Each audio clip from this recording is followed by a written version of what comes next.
Hozir isloq kek shokoladini ko'rsataman. Mazasi lekin judayam zo'r. 4 ta tuxumni chaqib solamiz.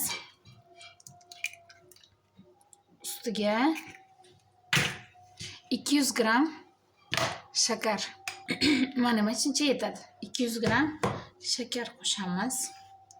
Yaxshilab где-то 3 minut ko'pirtirib olamiz. Qaranglar, 3 minut yaxshilab ko'pirtirib oldik. Endi bunga oddiy yog', 200 gram yog'ni qo'shib, keyin 200 gram sut kerak bo'ladi. 200 gram sut qo'shamiz. Diqqat.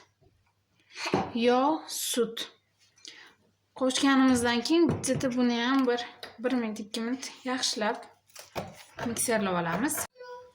Endi bunga kakao qo'shamiz. 3 qoshiq. 3 osh qoshiqda kakao solamiz. Soldik. Endi uni men qo'sham. Kabartma tuzi, vanilin. Endi oddiy venchikda yaxshilab aralashtirib olamiz. Suyudimi? Ko'rib turganingizdek, mana shuncha unni olasizlar, qo'shasizlar, aralashtirasiz. Tamam, dok. Endi orqasidan men dökeceğim. Tamam.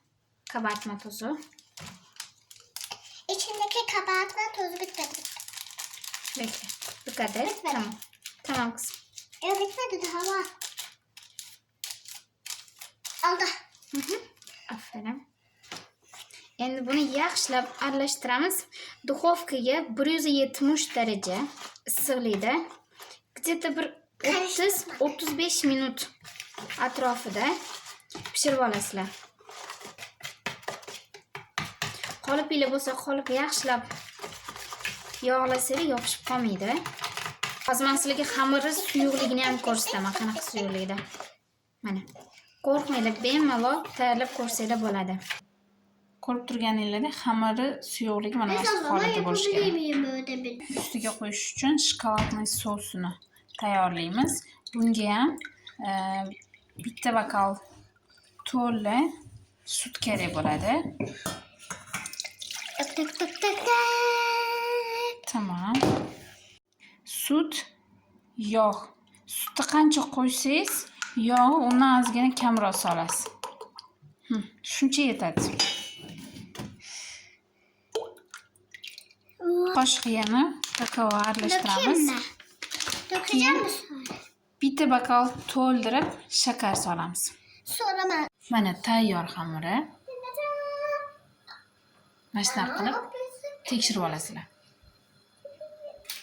Pishdi. Mana bunday qilib kesib oldim.